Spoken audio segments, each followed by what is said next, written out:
này con đi cơ con đi tê túi rồi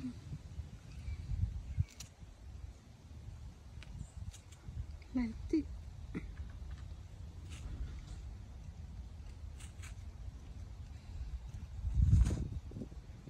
cái nói à lại cái mama rất lại cái trâu chả trâu cầm nó không nói con chế tay cho nó này mà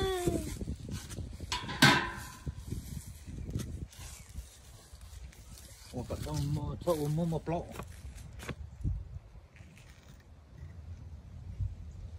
rồi chả chỉ có một lỗ nữa mà thấy rõ cho một lỗ nữa tua số nó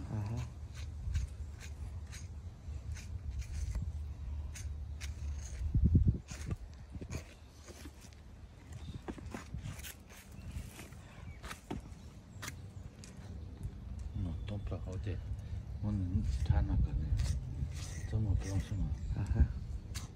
ôi nó có kỹ năng có luật thông sát đấy,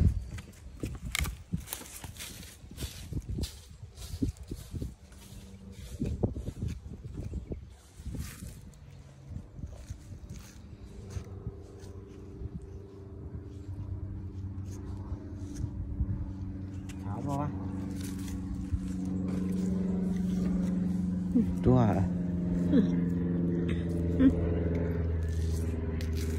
chế cho có tốt rồi rất tốt mà chế với chắc đám được cơ gần chết lần sáng đủ kia mà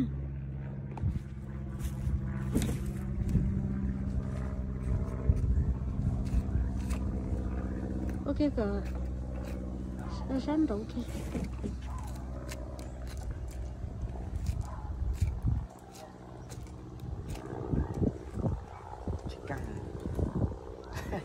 căng cờ cái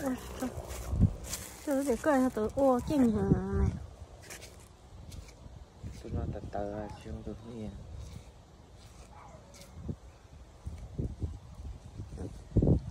nó lâu rồi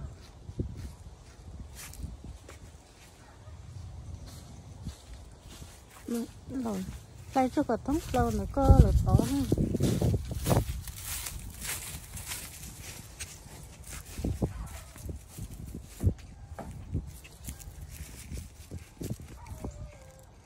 vẫn nào hoa à thay tiền đầu chỉ có nè đây chưa được nói mà thay to lại tái cho đã